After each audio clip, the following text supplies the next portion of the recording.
For math today, both grades are doing the same thing because we have learned about quadrilaterals in both our classes. So you're going to go to this link right here and you're going to click on the link.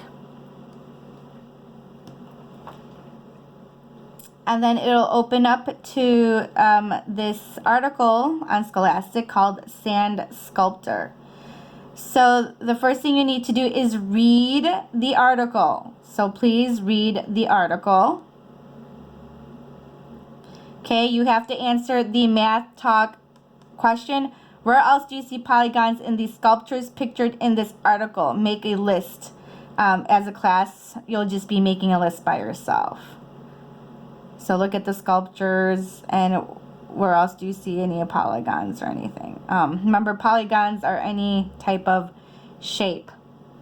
Okay, like our not a circle, that has corners and sides. So like squares, quadrilaterals, our trapezoids, parallelograms, rectangles, pentagons, hexagons, and things like that. The next part, you're going to watch classifying shapes. So we've already talked about these different shapes in our class. I know we totally learned about all the different quadrilaterals and how they're related to each other. Look, it has this family tree that we've been talking about. We've talked about triangles, how they have 3 sides. So make sure you read this in its entirety, okay? After you do that, you're going to answer these questions. Now you try it.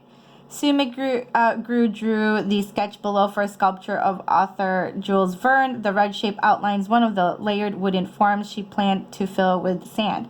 What is the red shape? So this shape, what is it? A, B, C, or D? Okay. And then we have McGrew planned to carve Verne's nose within 1 layer of sand. How would you classify its shape outlined in yellow above? So this shape right here, what is that? And explain how you know it is what shape you think it is. Yes, and please write complete sentences. 3, in the finished Jules Verne sculpture below, which of the outline shapes are quadrilaterals? Okay, so A, B, C, or D.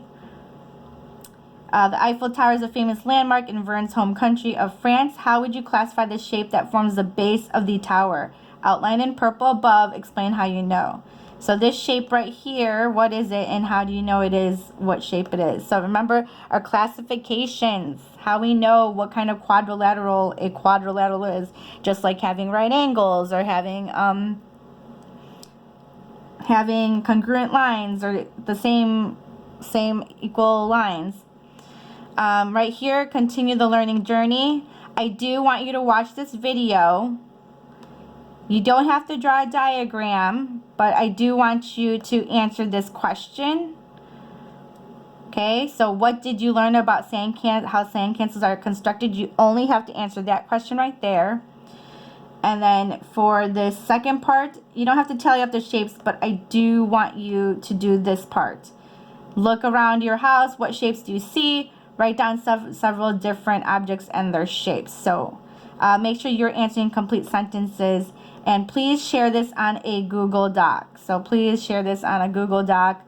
If you really have to write it and take a picture, I guess you can just keep doing that.